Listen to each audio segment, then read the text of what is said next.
प्राप्ति करें, ऐसी हम कामना करते हैं, भावना करते हैं।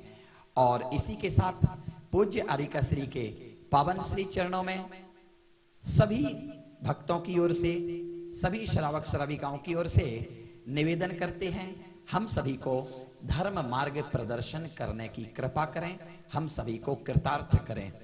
पूज्य आरिका श्री स्वस्ति भूषणमती माता जी के चरणों में शत शत नमन, शत शत नमन, शत शत नमन। हमने महावीर को नहीं देखा, इसका हमें गम नहीं। हमने महावीर को नहीं देखा, इसका हमें गम नहीं। पूज्य गणनी आरिका जैसे संत हमारे बीच महावीर से कम नहीं, हमारे बीच महावीर से कम नहीं। चलते हैं पूज्य आरिका श्री के पावन श्री चरणों में। हे माता जी, कोटिशाह वंदनामी के साथ आप सभी को धर्म मार्ग प्रदर्शन करने की कृपा करें, हम सभी को कृतार्थ करें। हे माता जी, वंदनामी वंदनामी वंदनामी। धर्म स्नेही बंधुओं, कुछ दवाइयाँ ऐसी होती हैं जो सब बीमारी में दी जाती हैं। बुखार आया है तो वही दवाई काम करेगी, पेट में इन्फेक्शन हो गया है तो वही दवाई काम करेगी, अंगूठे में कुछ चोट लग गई है तो उसमें भी वो दवाई और तो दी जाएंगी, लेकिन वो दवाई उसके साथ जरूर दी जाएगी। ऐसा है कि नहीं है? एंटीबायोटिक बोलते ना, जैसे एंटीबायोटिक दवाई, चाहे कोई भी दवाई हो, लेकिन वो दवाई जरूर दी जाती है ना। उस दवाई के बिना अन्य दवाइयों का असर नहीं होता है। तो उसमें क्या होता है कि पेट दर्द हुआ तो डॉक्टर ने पेट की दवाई तो दी, साथ में एंटीबायोटिक दे दी। यदि पैर में कहीं जख्म हो गया है तो जख्म की दवाई दी, साथ में एंटीबायोटिक दे दी। बुखार आया है, बुखार के साथ में, और इस समय तो बहुत ज़्यादा चल रही है एंटीबायोटिक, वो कोरोना का जो हो रहा है वो तो उसमें एंटीबायोटिक तो सबसे ज़्यादा ज़रूरी है, तो वो दवाई दे दी। तो मतलब एक दवाई ऐसी है जो सबके साथ दी जाती है, यदि वो ना हो तो उसका दूसरी दवाइयों का असर होने वाला नहीं है। उसमें असर डालने वाला एक दवाई है जो सबके साथ दी जाती है। ऐसे ही गृहस्थ और मुनि, श्रावक और साधु धर्म का पालन करते हैं, लेकिन सभी धर्मों के साथ में एक धर्म ऐसा है जो सब धर्मों के साथ किया जाता है। यदि वो धर्म सब धर्मों के साथ में ना हो तो बाकी धर्मों का भी फल मिलने वाला नहीं है। कल बताया था ना, समता। कौन सा धर्म? समता। आप उपवास करो तो साथ में समता होगी, और समता नहीं है तो उपवास बेकार। समता नहीं है तो उपवास बेकार। शांति नहीं है तुम्हारे दिमाग में, तुमने उपवास तो कर लिया और उठा पटक करे जा रहे हो, लड़ाई झगड़े करे जा रहे हो, यहाँ वहाँ की करे जा रहे हो, निंदा बुराई करे जा रहे हो। तो उपवास किया है ना, समता रखो। और समता रखने के लिए सबसे अच्छा मौन ले लो। यदि समता लानी है जीवन में तो उसके लिए सबसे बड़ी शक्तिशाली चीज है मौन। मौन के माध्यम से समता बड़ी जल्दी आती है, क्योंकि सामने वाले को जवाब देना नहीं है, सामने वाला बोले जा रहा और हम चुपचाप बैठे हैं। तो कैसे बैठे हैं? समता। समता कहाँ से आई? मौन का संकल्प था, 1 घंटे मौन ले लिया था, उस 1 घंटे में उसने सारा गड़बड़ कर दिया। हमने अपना मौन तोड़ा नहीं और शांति से बैठे रहे तो समता आ गई। उपवास करो तो समता चाहिए, एक आसन करो। भाई एक टाइम खाने बैठे हो, अब पता है कि एक टाइम खाना है और मौन से खाना है। अब जो आप लेकर बैठे हो, कुछ चीज आप लेकर नहीं बैठे थे, अब आपकी बहू या आपकी बेटी कोई आपको परोस रही है और आपका मौन है और उसने वो चीज आपको दी नहीं, अब क्या करोगे? क्या करोगे? यदि क्रोध कर लिया तो व्रत खराब। व्रत भले कर लिया हो, लेकिन क्रोध आने से व्रत का फल कम हो जाता है। इसलिए सबसे पहले उसमें क्या चाहिए? समता। भाई जो मिल गया सो ठीक है। और पता चला कि उसने उस दिन खीर बनी थी और खीर तो कोने में रखी रह गई, बाकी सब चीज परोस दी और नहीं दी तो केवल खीर नहीं दी। जब कोई कंवर साहब, जब कोई दमान जी, लाला जी अपनी ससुराल जाते हैं तो बड़ा समता का परिचय देते हैं। वहाँ बिल्कुल गड़बड़ नहीं करते हैं। घर में हो तो चाहे 4 बार उठा पटक कर ले, लेकिन जब ससुराल जाते हैं तो बड़ी शांति से रहते हैं। एक बार एक कंवर साहब अपने ससुराल गए तो वहाँ पर उनकी सास ने बहुत सारी चीज़ें बनाई। अब उन्होंने सब परोस दी, केवल पापड़ नहीं परोसे। अब दमान जी को पापड़ का टोकना दिख रहा है, वो दूर रखा है। अब वो पापड़ मांगे तो कैसे मांगे? मांग भी नहीं सकते भाई, ससुराल का मामला है। अपने घर में हो तो मांग भी ले, अब वहाँ कैसे मांगे? तब बोले कंवर साहब बोले, सासू जी जब मैं आ रहा था तो रास्ते में बहुत लंबा सांप मिला। बोले कितना लंबा सांप मिला? बोले पापड़ के टोकने से मेरी थाली तक इतना लंबा सांप था। सासू जी बोली, अरे अरे अरे दमान जी, मैं पापड़ परोसना भूल गई। कितनी स्टाइल है। समता भी हो गई, काम भी हो गया, मांग भी लिया और बात भी पूरी हो गई। उन्होंने सारी चीज का परिचय, समझदारी का परिचय, समता का परिचय, दोनों परिचय दे दिए। तो ये जो दवाई के समान समता है, हर धर्म के साथ में जरूरी है। यदि उपवास किया है और समता नहीं है तो उपवास का उतना फल मिलने वाला नहीं है। एक आसन किया, एक आसन में समता नहीं है, एक आसन में समता नहीं है तो घर वाले ही कहते हैं, अरे इससे अच्छे तो हम ही हैं, कम से कम 2 बार खा के शांति से तो रहते हैं। तुम तो एक टाइम खा रही हो, उपवास की उसमें देखो कितनी आकुलता मचा रखी है। और उपवास किया है तो कल हलवा पहले बना देना, उसके साथ में ये भी बना देना, आज मेरा उपवास है, कल जो है पहले उकाली बना देना, ऐसा कर देना, ऐसा कर देना। पूरी प्लानिंग चल रही है। किस दिन? उपवास वाले दिन। किसकी प्लानिंग चल रही है? खाने की प्लानिंग चल रही है। शरीर ने उपवास किया है और मन खाना खा रहा है। बताइए उपवास हुआ क्या? नहीं हुआ। तो घर वाले क्या कहेंगे? घर वाले क्या कहेंगे? अरे भाई इससे अच्छा तो हम हैं, कम से कम खा के, दिमाग में तो भोजन नहीं है, तुमने तो खाया भी नहीं और चर्चा तुम्हारी खाने की हो रही है, तो इससे अच्छा तो खाना खा लो 2 टाइम और शांति से रहो। लेकिन जिस दिन उपवास हो उस दिन मन में विचार करो कि हम खाने की चर्चा भी नहीं करेंगे, खाने के विषय में सोचेंगे भी नहीं कि हमने कल क्या खाया था और कल क्या खाना है, इन दोनों विषय को नहीं सोचेंगे। और उसके बाद जब त्याग कर दिया तो मन से त्याग किया है, वचन से त्याग किया है और काया से त्याग किया है। उपवास का क्या मतलब है? शरीर अकेले भूखा रहे, क्या ये उपवास है? उपवास 3 से किया जाता है, मन से, वचन से और काय से।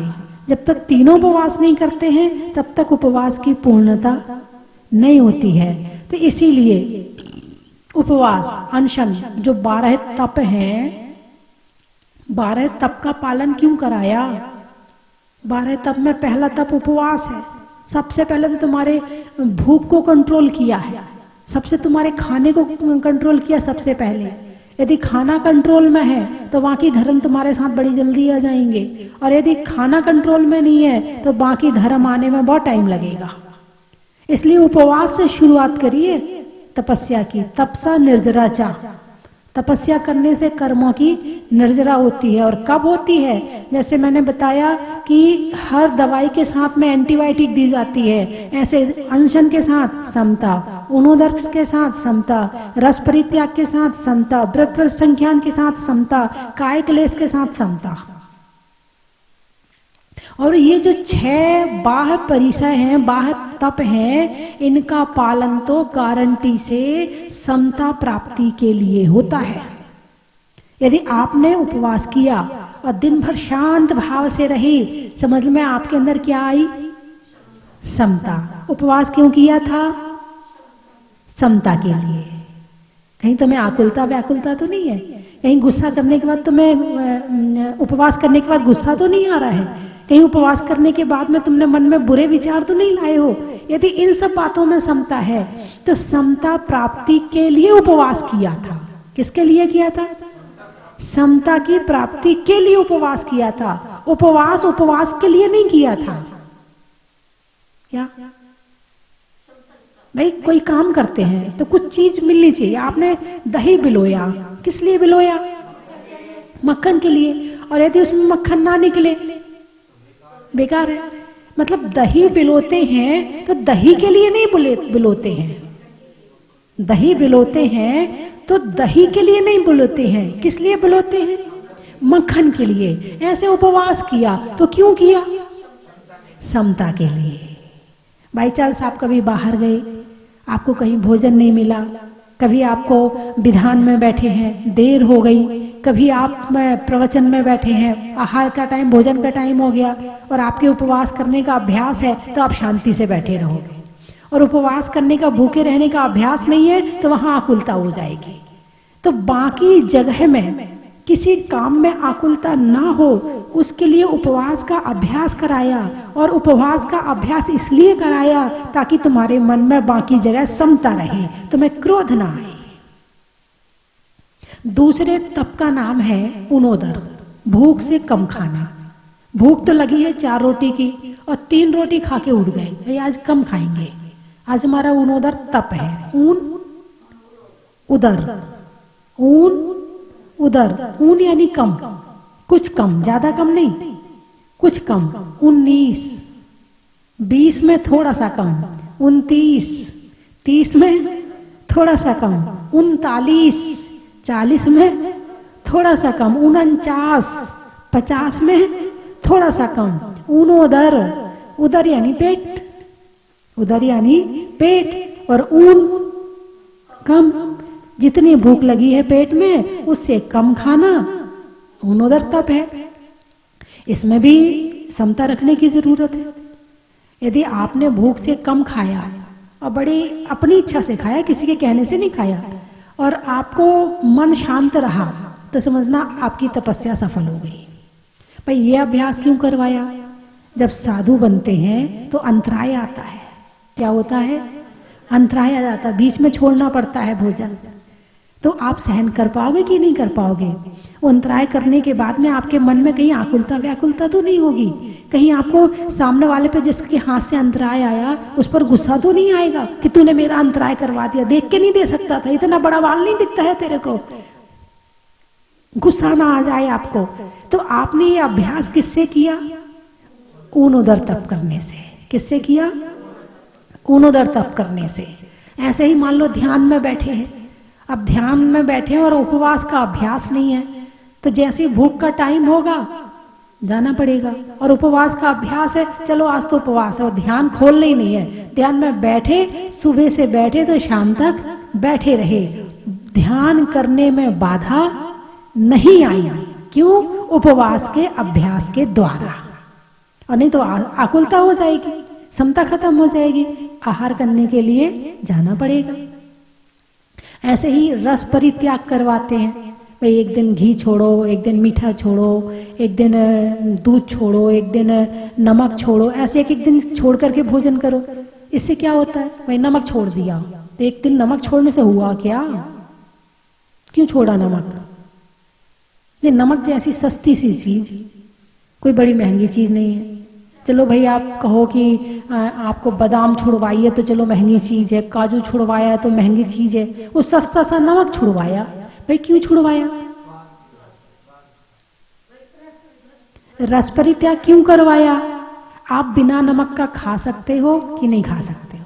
बिना नमक का खाने के बाद में आपके मन में परिणाम खराब तो नहीं हुए हैं? यदि घर में कई बार होता है कि नमक डालना भूल जाते हैं और फिर कई बार लड़ाई झगड़े भी हो जाते हैं, तेरे को याद नहीं रहती है, रोज रोज नमक नहीं डालती है, ये नहीं कि ध्यान से बनाए भोजन, चख नहीं सकती है, यानी नमक नहीं डाला है तो हो सकता घर में लड़ाई झगड़ा भी हो जाए। लेकिन जिसे रस परित्याग करने का अभ्यास है वो चुपचाप खा के चला जाएगा, कोई बात नहीं, नहीं डाला नमक तो मुझे तो आदत है खाने की, मुझे तो आदत है खाने की, कोई बात नहीं है, ये तो मैं खा लेता हूँ, लड़ाई झगड़े बच गए, समता आई और भोजन भी हो गया और मन भी शांत रहा। यदि दूध में कभी कभी चीनी डालना भूल जाओ, है ना, तो चीनी डालना भूल जाते हैं तो भी कभी कभी गड़बड़ हो जाता है।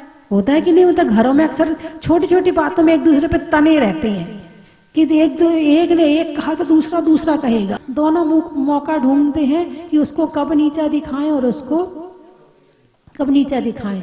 और जैसे दूध में चीनी नहीं है, बस नीचा दिखाने का मौका मिल गया, इतना भी याद नहीं रहता है, इतना भी होश नहीं रहता, होश से काम नहीं करती हो, दूध में चीनी डालना भी भूल गई हो, शुरू हो जाते हैं, ऐसे होता है। लेकिन जिससे बिना मीठे का यानी मीठा छोड़ने का अभ्यास है, चुपचाप पिएगा और चला जाएगा, कोई बात नहीं, मीठा नहीं है तो कोई बात नहीं, मुझे तो आदत है।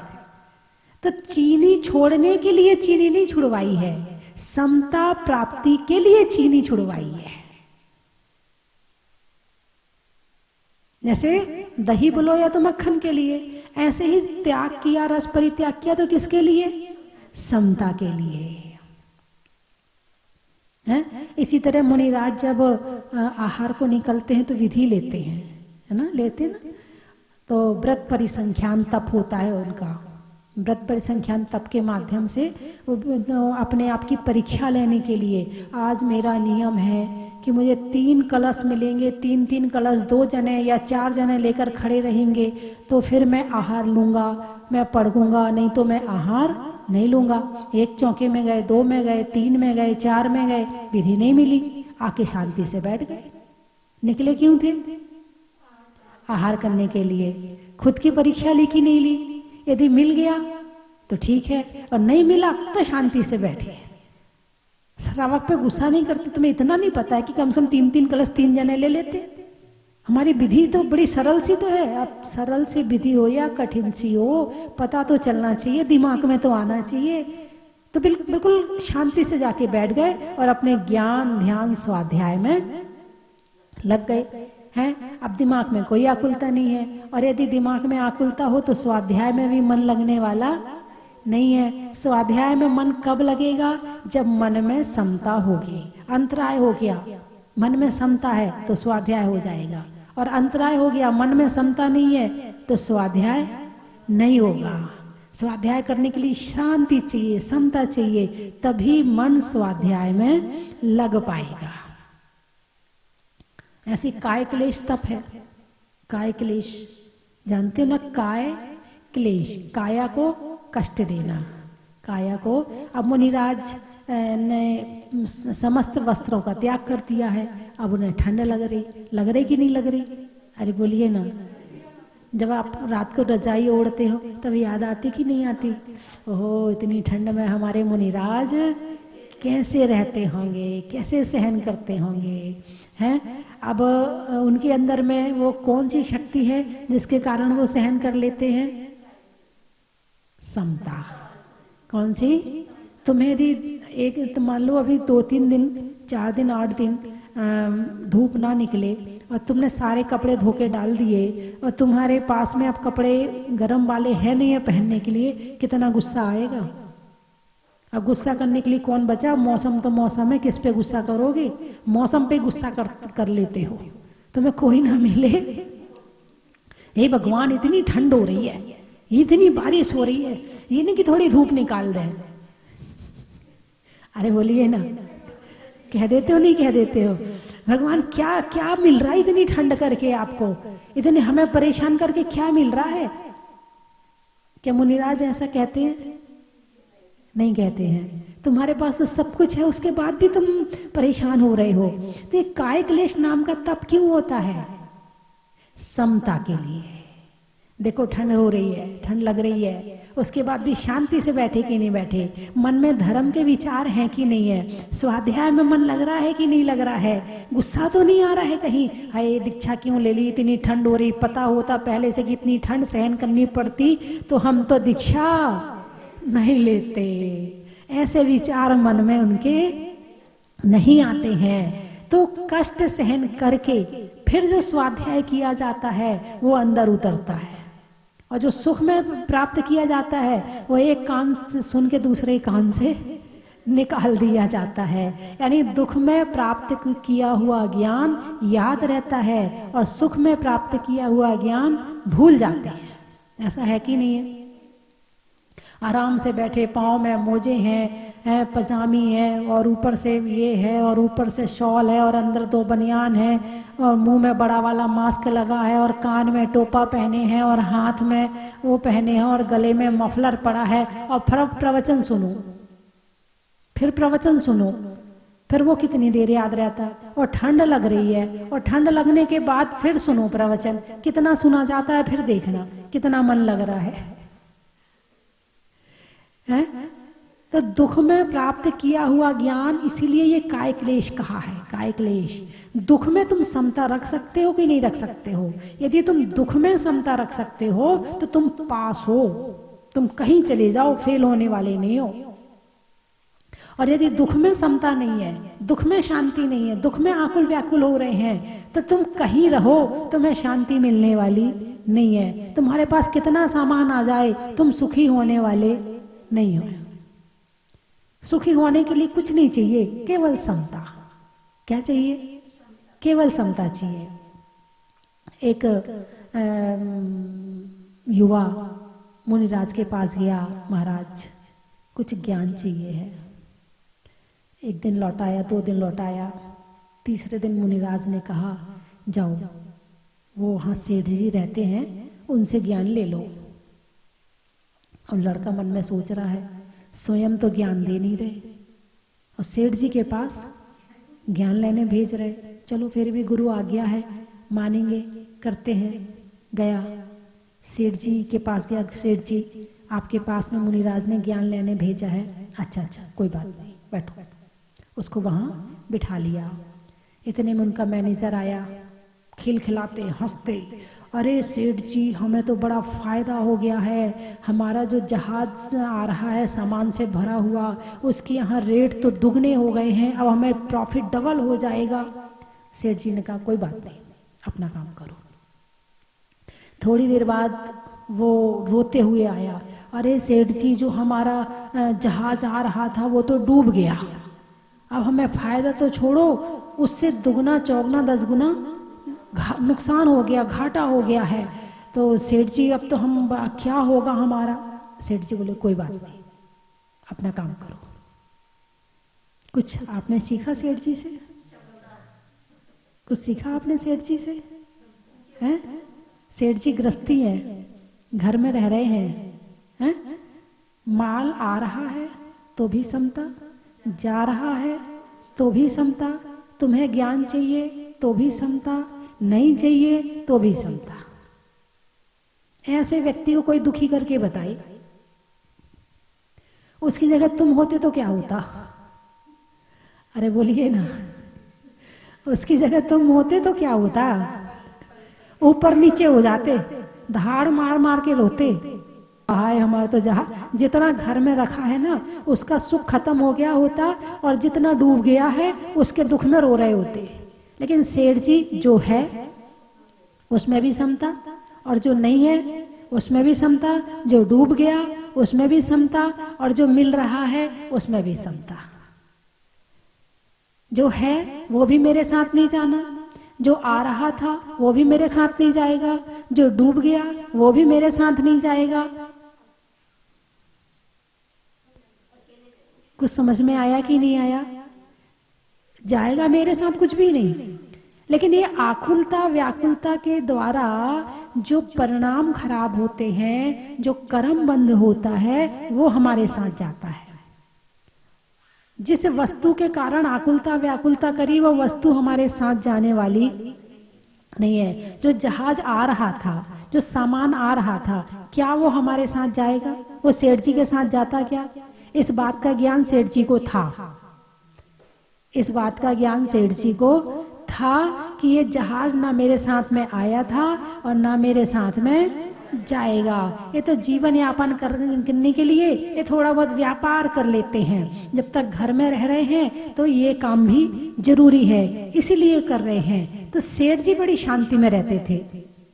अब ये बात जितने और सेठ हैं उनको मालूम है कि नहीं है? बात तो मालूम है कि मेरे साथ में जाएगा कुछ भी नहीं है, उसके बाद भी आकुलता व्याकुलता कम होती है क्या? समता नहीं है। एक व्यक्ति थे जिनकी मृत्यु चंदा प्रभु के चरण में दर्शन करते हुए हुई है। तो वो व्यक्ति बहुत सरल भद्र परिणामी और बड़ा धर्मात्मा और आकुलता व्याकुलता से रहित समता धारण करने वाला था। और वो जिसको उधार देता था, कई बार वो लिखता नहीं था, भाई हो तेरे पास में तो दे देना, और नहीं हो तो कोई बात नहीं है। सामने वाले को दिखाने को लिखता था, लेकिन मन में नहीं लिखता था। अब उनके बच्चे धीरे धीरे बड़े हुए। अब जब उनने पिताजी को देखा कि पिताजी तो बिना लिखे पैसा दे देते हैं, उससे तो वापिस ही नहीं मांगते, कितने लोगों से पैसा वापिस ही नहीं मांगते हैं। तो बच्चों ने पापा पे गुस्सा करना शुरू कर दिया, अरे तुम तो लुटा दोगे सारा, अरे तुम्हें तो पता ही नहीं है, तुम तो ऐसे लुटा रहे, ऐसे दिए जा रहे पैसे, बांट रहे हो पैसे। और वो थे दयालु, दे दिया सो दे दिया।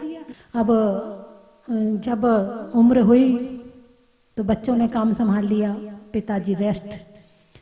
जब पिताजी की वहाँ मृत्यु हो गई, जो मैंने बताया कि चंदा प्रभु की टोंक पे दर्शन करते हुए हुई, अब वो तो चले गए। अब घर में धीरे धीरे धीरे धीरे कमी आनी शुरू हो गई। धीरे धीरे धन घटने लगा। धन आता एक रास्ते से है और कितने रास्ते से चला जाए पता नहीं चलता है। अब धीरे धीरे धन घटने लगा। अब वो सब परेशान होने लगे। जितने पशु थे धीरे धीरे वो भी नमो से धाड़म होने लगे। अब वो उनके यहाँ जितना वैभव था वो धीरे धीरे कम हो गया। वो पिताजी को डांटते थे कि तुम तो लुटा दोगे, तुम तो गरीब कर दोगे, तुम तो निर्धन बना दोगे। अब निर्धन ये कैसे हुए? अरे बोलिए ना, निर्धन हो गए ना। अब एक भाई दूसरे शहर चला गया, एक भाई दूसरे शहर चला गया, सब अपने अपने आजीविका कमा रहे हैं और अपने हिसाब से गुजारा कर रहे हैं।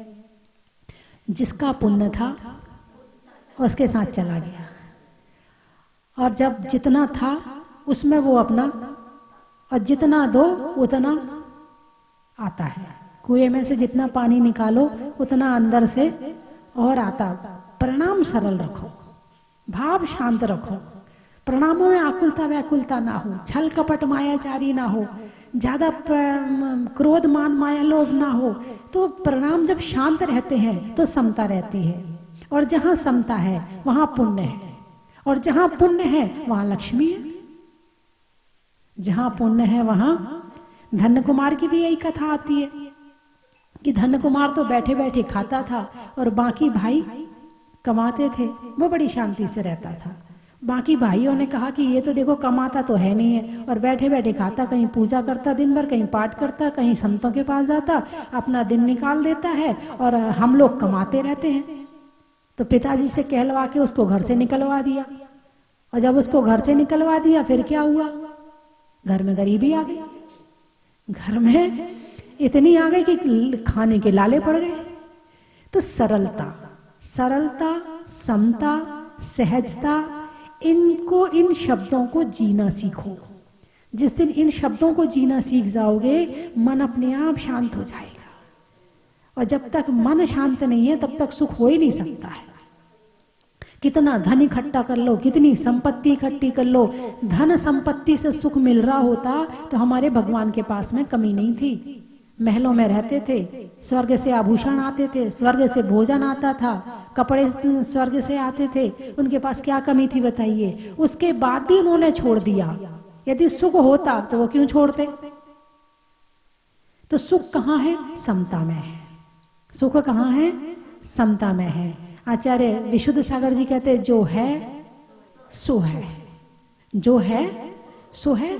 जैसे हैं तो हैं, काले हैं तो हैं, गोरे हैं तो हैं, लंबे हैं तो हैं, जितना धन है तो है, नहीं है तो नहीं है, दे दिया सो है, नहीं है सो नहीं है, जो है सो है।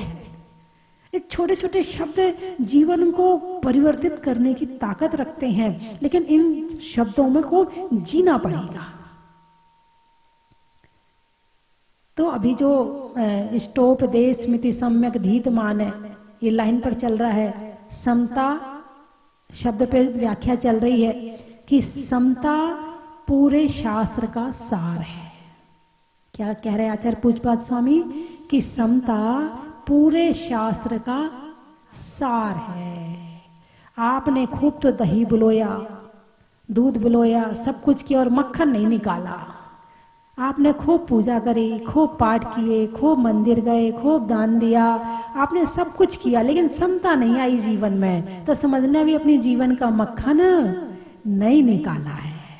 अभी भी ईर्ष्या द्वेष इसी में लगे पड़े रहते हैं। तो समझना भी धर्म की शुरुआत, जो वास्तविक धर्म, एक होता व्यवहार धर्म और एक होता वास्तविक धर्म। भाई आप पड़ोसी का बच्चा आएगा तो आप उसके साथ भी व्यवहार करते, बातचीत करते हो, और एक बातचीत आप अपने बच्चे के साथ में करते हो। दोनों के साथ बातचीत एक सी होती है क्या? अपने बच्चे को हो सकता है डांट रहे हो और उसको प्यार से बोल रहे हो, तो उसके प्यार में भी व्यवहार है, भलाई नहीं है, व्यवहार है। लेकिन अपने बच्चे के डांटने में भी प्यार है, वास्तविकता है। ऐसे ही धर्म दो तरह का, एक व्यवहार धर्म, एक निश्चय धर्म। निश्चय धर्म वास्तविक है, अभी आप जितना कर रहे हो वो सब व्यवहार धर्म है। अभी वास्तविक धर्म निश्चय धर्म को जाना ही नहीं है। जिस दिन निश्चय धर्म को जानना शुरू कर दोगे उस दिन लगेगा वास्तव में अभी तो हम भूल में थे, अभी हम कहाँ भटक रहे थे, अभी तो हमें वास्तविक धर्म पता ही नहीं था। तो वास्तविक धर्म की शुरुआत होती है समता से। एक बहन जी हैं, पूजा करके आती हैं और आने के बाद में घर में, तूने अभी तक ये नहीं बनाया, तूने झाड़ू नहीं लगाई, तूने ऐसा नहीं किया, गुस्सा करना शुरू कर देती हैं। चलिए मैं 3 चीजें बोलूंगी, आपको कहना बड़ा ही महत्व है। घर के पताका, घर के पताका, माँ की ममता का और जीवन में समता का।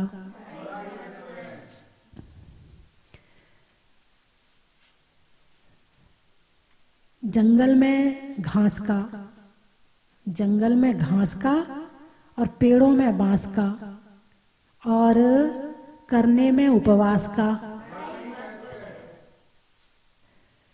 प्रभु के दर का, पक्षी में पर का और करने में उनोदर का, कर्म के हरने का, त्याग के वरने का, थोड़ी थोड़ी ठंड सहन करने का। कहाँ से आए हैं? मानसरोवर। लिखने में खत का, घूमने में रथ का और आने वालों में हीरा पथ का,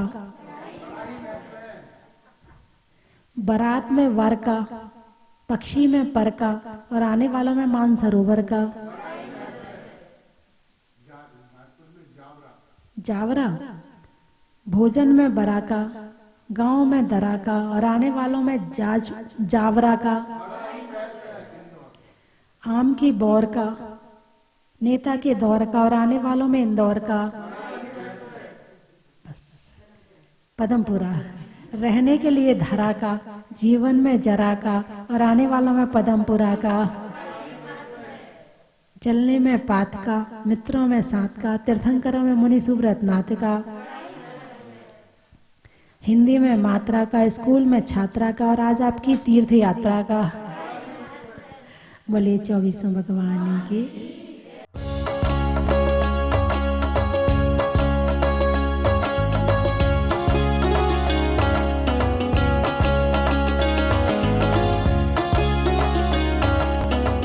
रौनी ललितपुर का।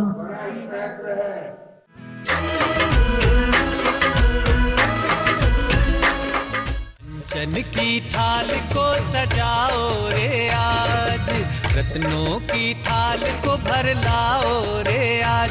आओ आओ करे रे गुणगान आरती भगवन की। आओ आओ करे गुणगान आरती भगवन की। आओ आओ करे रे गुणगान आरती भगवन की।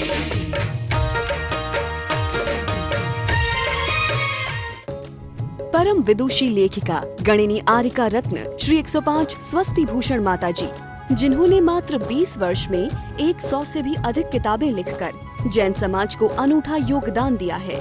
बड़े बड़े विधान जैसे कल्पद्रुम महामंडल विधान, सिद्ध चक्र महामंडल विधान, इंद्रध्वज महामंडल विधान एवं विशेष जिनपद, पूजांजलि आदि महत्वपूर्ण साहित्य बहुत ही सरस, सरल व सुबोध